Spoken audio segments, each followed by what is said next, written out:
Hey everybody, it's Greg Rice. We're here on Prospect Street in Woonsocket, Rhode Island, and we're with Mr. Sam Albert of Circle100 Real Estate. How you doing? Nice to meet you in person. For sure. I've never met Sam in person. We've chatted over the years, and I saw on his Facebook that not only is he a realtor, but he's also an investor. So I thought he'd be an excellent guest, and we're here at one of your flips now, right? Yeah.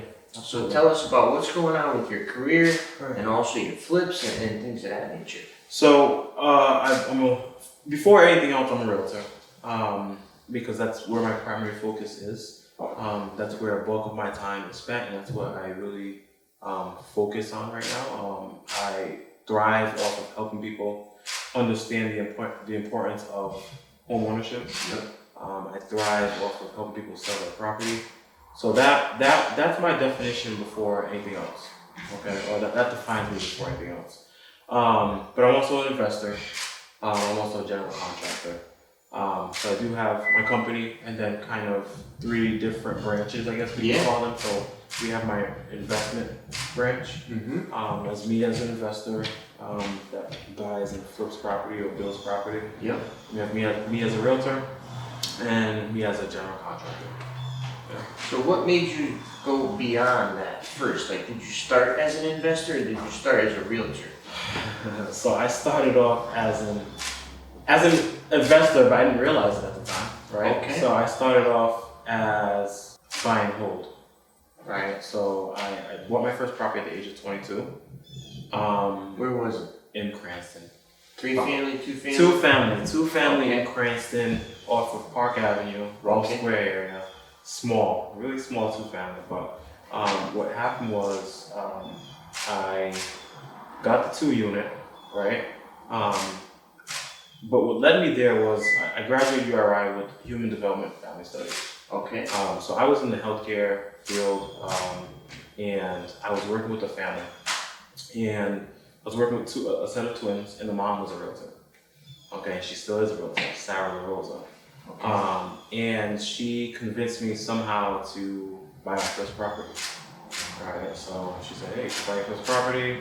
So I did that, and at the age of 22, I became a homeowner. Now, what happened there was my mortgage payment was like $1,400 or $1,300. I was charging $900 or $995, maybe for that second unit at some point. And then I said, So if I was to move out, I would be making money. But as of right now, I'm only paying like $300 towards my mortgage, $400 towards my mortgage.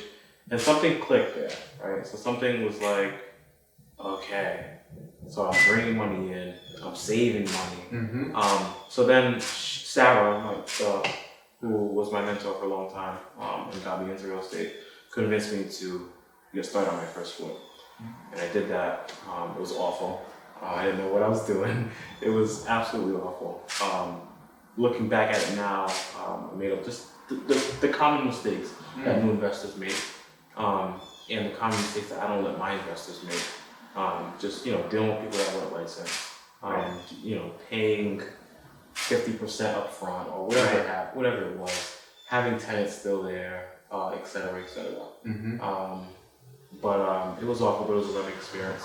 And from there, I got my license. So how about the flips, right? The folks at home, myself included, we probably all have dabbled in it, bought a property that's distressed. What's the hardest part, maybe of this flip, for example, that you're always going to encounter, but you maybe got better at it or got more efficient? I established a system. Okay. Right? So we use being able to use the same contact. So using the same contractors, using the same plumbers, same electricians, even down to the same paint colors. So my guys know what paint color. If I say go with The pussy willow? The pussy willow. That's what this is. It's a great color. This is Sharon Williams pussy willow. So if I say go with the pussy willow on the first floor, brown cabinets, and then do the white cabinets on the second floor, they'll know. Anything from having them go to Home Depot, and then I just get the receipts to my email. It's a text to confirm payment. Before it was I'm running to Home Depot right with my cabinet behind the contract. What do you need? Yeah, what do you need? Or even with that, wasting precious time just with the carriage.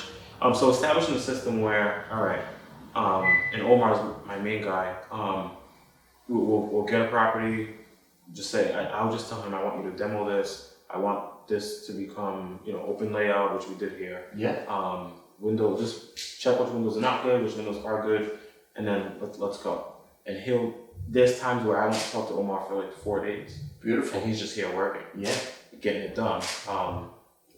And it's been a blessing to be able to establish some type of system that I can kind of fulfill with a really reputable and reliable contractor. How do folks at home, biggest pain in the ass is finding the right vendors? How do you suggest they stick their neck out and maybe look? Where's the best place? What's your advice? I always recommend that people use their sphere of influence to find people. So ask around, ask your coworkers, ask your agent, ask your attorney, ask several people that are in your sphere of influence. Hey, who do you recommend? Right? Because they will never steer you wrong. Google is great. Sure. We're just talking about that. Google is great, but you're kind of hoping that the finished product you get or the customer service that you get is going to be up to your standards. You know what I mean? But if you have a friend that just bought a property and say, hey, I use Jake, not from State Farm, but I use Jake to do my flooring. 9 times out of 10, Jake's gonna take care of you, especially because he knows that, hey, this person just recommended you, and he's gonna give you a fair price too. So I would say use your sphere of influence to ask for recommendations. Even there's a ton of Facebook groups. So your friends on Facebook, just post it. Yeah. Hey, looking for a plumber. You're gonna get a ton. You're gonna get Power a of ton. Facebook, right? Yeah. So although Google is great, I don't recommend just kind of like shot in the dark and just kind of like hoping that the person that you find that does great SEO is gonna give you great customer service. So. What's something that you can't skimp on or you can't save money on? That you come in maybe as a newbie and you think, oh yeah, I could just skip that or I could do it this way. What's something that you've learned the hard way? You just got to invest. So the major components. So when I'm buying a flip, I almost assume when I'm analyzing a deal, I always assume I need a new roof. Okay, roof. Always assume I need a new roof. Even if it looks great to me, I'm not a roofer. I'm not a home inspector. I am a qualified, general contractor, but I'm not the roofer. You know what I mean? So even if I have my knowledge of what architectural shingles should look like, or what maybe signs of deterioration, I'm gonna assume that I need a roof. Okay. I'm gonna budget that in. I'm not gonna cut corners on that. And then I think electric and plumbing. Those things right there, we will not cut corners on those things. If we need to if it makes sense for us to rewire our whole house, we're gonna do it. And we're not gonna cut corners in the kitchen or the bathroom either. Which we saw here. I'll show you at home. I'll show some footage on the screen. Sam goes heavy on the bathrooms. We have tile walls, tile floors, the bedrooms too. And then, hey, in the living room, like you said, maybe throw a laminate down, maybe something less, costly. So tell us about that. How you pick and choose the room. I'm able to kind of know what buyers like. Naturally. Right? So I work mostly with buyers. Younger buyers that watch HGTV and think they're an interior designer. And they know what they like. And what I hear all the time is the rooms are too small. Something about the kitchen, something about the bathroom. That's it. It's never, that product that they use on the floor, Sam, he could have spent a little more money on that, you know what I mean? Or that tile is not the best color. Right. It's always, the rooms are too small. The cabinets are falling apart, or the kitchen layout was weird, or the bathroom's too small for my kids. There was no tub; it was only a stand-up shower. I listen to that, and I'm able to kind of know what sells and what's going to have this stay on the market longer than it needs to. I don't want that. So why don't we'll throw it up on the screen here, this example on Prospect Street in Socket. Yeah. Tell us your acquisition cost. Yeah. Tell us your rehab cost. Break us through what maybe your spreadsheet says Right. so the folks at home can see Yeah. the potential. Absolutely. So we bought this for 71. 71,000. 71,000, and I was able to get it so cheap because there was no parking. But there's a vacant lot next door, and I was able to say, let me find out who owns that lot. Did you say that before you bought it, or did you buy and hold? Why? No. While I was in the process, Okay. I kind of knew that I was going to have a shot at getting that lot. Okay. And I can't take all the credit because he actually approached me. He said, hey, are you the owner? He happened to be in the area. And he said, I own this lot, et cetera, et cetera. So I said, okay, now this makes sense. Now I have an oversized lot. So I bought that for 15. All right, so that puts us at what? 86. All right, so 86 all in. And then 80 for renovations. So now we're at 180 or 166. 166. All right, and I think we're actually a little bit below budget. Cool. Yeah. We still have some cabinets and stuff, so we'll see, but we're a little bit below budget. So 166, you figure taxes, and it's only been 3 months, but you figure taxes, you figure other costs, including cost insurance. Let's call it 175. Okay. Okay. And the ARV, which is the after repair value, which is what we're going to list this property at, is probably 269. And you can kind of do the math there. And figure out. And it'll sell, right? It will sell. It will sell.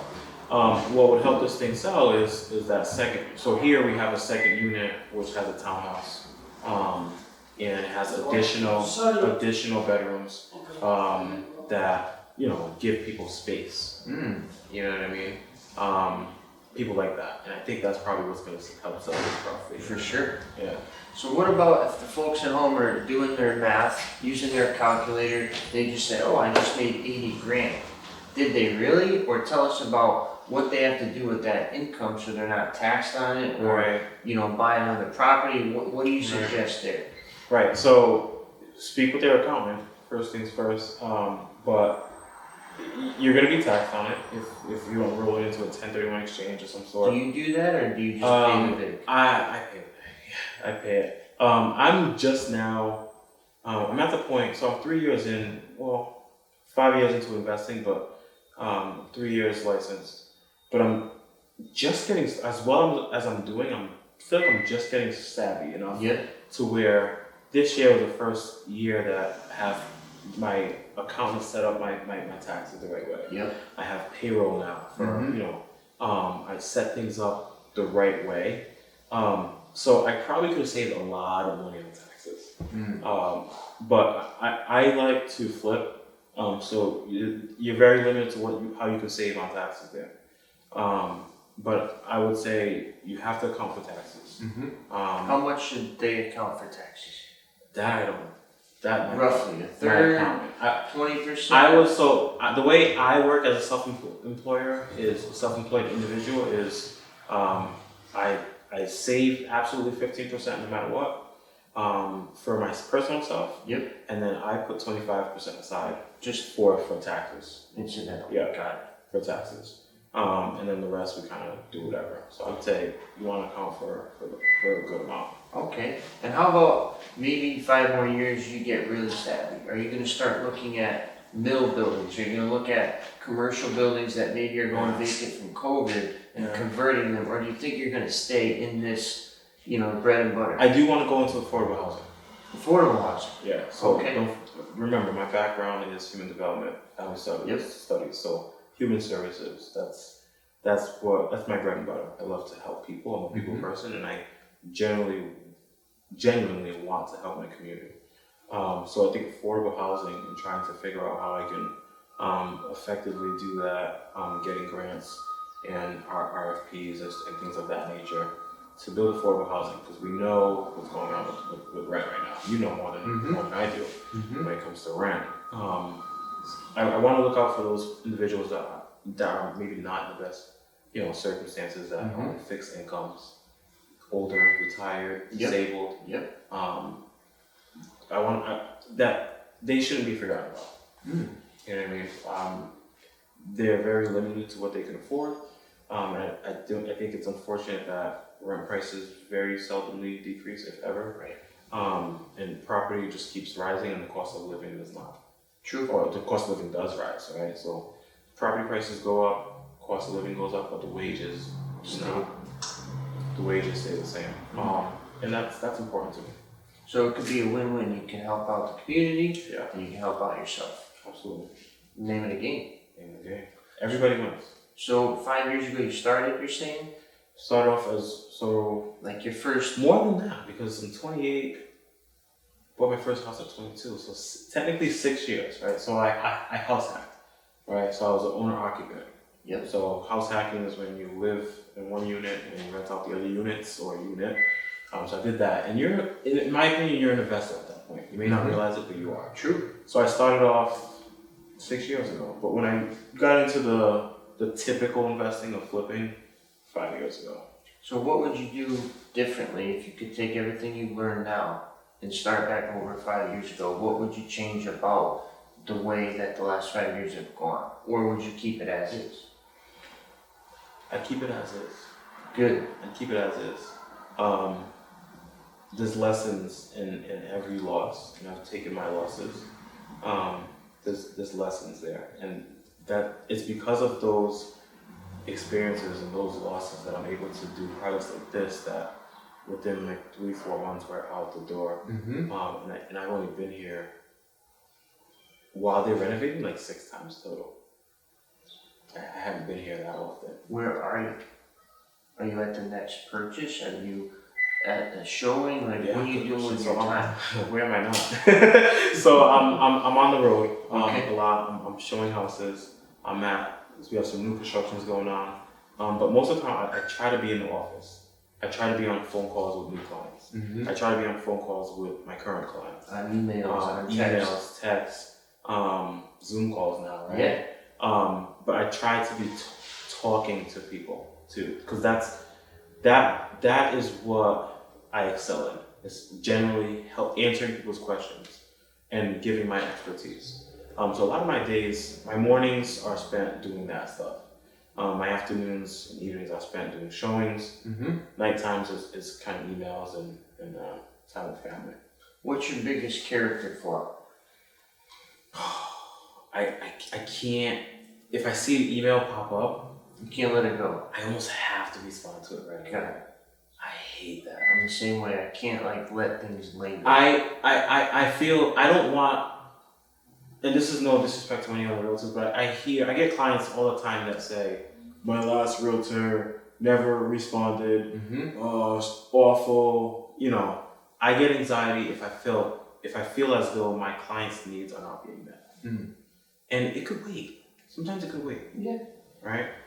But if I see it, You're gonna I gotta. Yeah, there's times where I started, right, and I didn't press send because something else just popped up, Right. because I just lost focus on that. So Mhm. now that just popped up. I gotta attend to that, Mm-hmm. and then I'll get home at night. I'm like, I didn't even respond. I got this guy. Yeah. Right. So it's just what's a hard thing for me is learning how to complete one task at a time, give my undivided attention to one thing at a time, and understanding that the next thing that's in line, I'll get to it, and I'll do a great job at it. But I can't, I get anxiety too much when it comes to leaving things on the to-do list. I want to do it and do it. Let's do it now. Got it. What about your social life? Do you find that it takes a toll on you come home at 8:30 and you're like, I'm not going out or I'm not gonna do Well, I have a 4-month-old. Okay. So between that, yeah. So between that and I probably work like 70, 80 hours. So between that and my son, and his inconsistent sleep habits, I don't really have much of a social life. Got it. I don't. And when I do, it's I'll step out with friends for a few, go on Federal Hill. Yeah. But there is no social life. Yeah. And I think this is probably a good lesson for a lot of new realtors mostly realtors, because I think investors my investors have a lot of time on their hands because the contractors are doing most of the work. But as a new realtor, it's important to understand that to be successful in this, it requires sacrifice. And I think a lot of new realtors see, they see, especially with the market now, they see a lot of wins from other realtors. Just sold a house, just sold, pending, new car, right? Yeah. Look at me, I dress nice. 1.99%. Right. I dress nice, I'm a realtor, I drive a nice car, whatever, right? It's a lot of sacrifice. My friends are in group chats talking all day long. I don't know what they're talking about. I'm zoned in. And how about your buddy here, your assistant? Why don't you tell us about him? Yeah, so you want to come on camera? It's up to him if he wants it. So say hello to the fans. Yeah, so here's what my business kind of looks like, right? So this is down Alex. You gotta bend down a little bit. So Alex is he's actually an employee. He's actually my first employee. Okay. I have a transaction coordinator, Natalie, who's excellent, who as soon as a deal goes on the contract, I don't want to see any paperwork. I don't have time for it. I will miss so many initials. I will miss deadlines. It is not in the best interest of my clients for me to not have a transaction coordinator. And she takes all the paperwork. By the time this comes out, she may even be in a more bigger role too. But cool. Alex is my operations assistant. That's his job title. He's my first employee. Cool. So my transaction coordinator is just kind of 1099 or through my brokerage. And he is with me Tuesdays, Thursdays, Fridays, on doing these miscellaneous tasks that to him may not feel like he's doing anything important, but to me it's everything. Yep. Right? Because he's like yesterday. What did you do yesterday? Yesterday, went to pick up the paint for the house on Spring Street. Yeah, cool. So went to Sherwin-Williams, picked up a couple buckets of paint. Dropped by Pawtucket to drop off the paint at the home that it's supposed to go to. You did some flyers too. Did some flyers last night, yeah. Stuff like that, and he's leaving here. You actually probably should leave now. To meet with a junk removal guy at Spring Street. Perfect. So these are things that I can't give my junk removal guy the lockbox code. I can't give everybody a lockbox code, right? But I'm just delegating, and he's doing it. He's gonna go open the door. He's gonna call me if he needs me. He's gonna tell Richard to remove all the debris in here and put it in the dumpster. So tell us about your assistant. Yeah. How did you find him? And what should folks at home, again, look for when they're looking for an assistant? How do you go about that? So he's more of a personal assistant, not an admin. So personal assistant has to be somebody you kind of trust because he's also kind of doing some personal tasks when it comes to, like yesterday he went to Walmart with my credit card. He's an authorized user on my credit card, right? And he bought a microwave because my dad called me and told me that he needed a microwave. So he went to go drop it off. I'll go set it up today when I have time. But go drop it off, make my dad feel at home. Yeah. You know what I mean? I'm not. Love your dad, right? Yes, I do. I do love my dad. Somebody you can trust. So a personal assistant, somebody you can trust, somebody that is detail oriented and listen and can communicate effectively.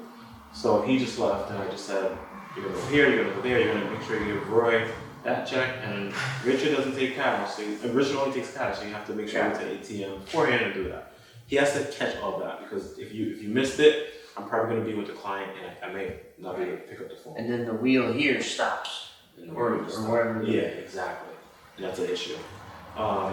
So we have my transaction coordinator who does the paperwork. We have my personal assistant who also drives me around. On Tuesdays and Thursdays, which helps me respond to emails because we're in Woonsocket now, and it's 30 minutes from Cranston, 30 minutes back, right? That's an hour of my day. I can clear my emails, maybe in an hour. And then I have a showing agent Lillian, who's excellent, who helps with my showings. A lot of times I'll have a buyer who is interested in seeing a property, right? Let's say Molly, who's one of my clients, wants to see a property Tuesday at 5. Cool. So we're gonna reach out and schedule it for Tuesday at 5. I can make it. I'll do it. But let's say Dwayne, another client, wants to see a property, and that agent is having another showing. Guess at what time? Tuesday at 5. What do I do? Mm-hmm. Right. So Lillian is able to help me with showing. So she may go with Dwayne or Molly, and I'll, and we do that pretty effectively. So there are times where, like on Saturday, this past Saturday, she had 9 showings. I had 10. I could never do that. It would have been impossible. Kill yourself. Yeah. It wouldn't even be possible. I can't be 2 places at once. So I have a showing agent, a transaction coordinator, and a personal assistant or operations. So 3 admin, clerical Yeah. staff, and then how many physical workers, like your contractors? So that would be Not subs, not like, the junk removal, not your guy. yeah. So that would be people that on my investment branch. So just 2. 2, Everybody else is subbed out. got it. Yeah. So just 2 guys that are kind of my guys. Everybody else is subbed out. My electrician obviously subbed out. Mhm. My plumber obviously subbed out.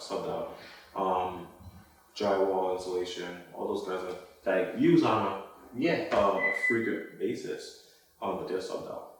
Have you found that it's harder to keep the rapport if they feel like, oh, he only calls me once every 3 months? Have you considered drawing full-time teams, or is it not sustainable because you might not have a job, if there's no house? Well, it's pretty funny because with Omar, I think I've been working with Omar for the past 2 years. Mhm.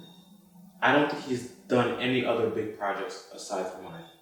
We've left one and gone to another one. Mm. I'm sure on the weekends he's done other jobs and Yeah. quick laminate floor here, tile and shower here. Maybe there's been like 2 weeks while the guys are installing sheetrock and insulation and whatever, or mudding, that he may have some time to do some other jobs. But as far as projects, flips, he's been with me for the last 2 years. Loyalty. Yeah, and I've been able to have consistent work for him these past 2 years. The other crew, 3 years, but I don't think we've been back to back on projects. Got it. But Omar's been back to back, so there is enough work to have him come on full time. I don't think I've quite worked on that aspect of my business yet.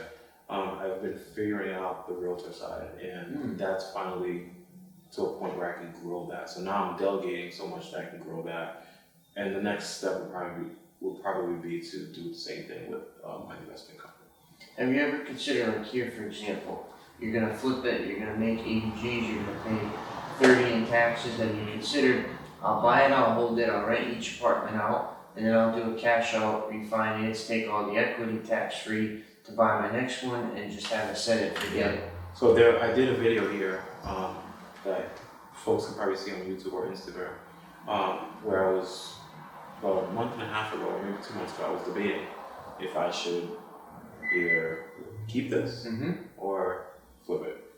So I do own property, I own a bunch of property, but for flips, I've only kind of refied or cash refied or kind of a burst strategy. Yeah. Just a few times, just twice. I'm young, so I've been really big on just kind of pulling the capital out, let's go do another one.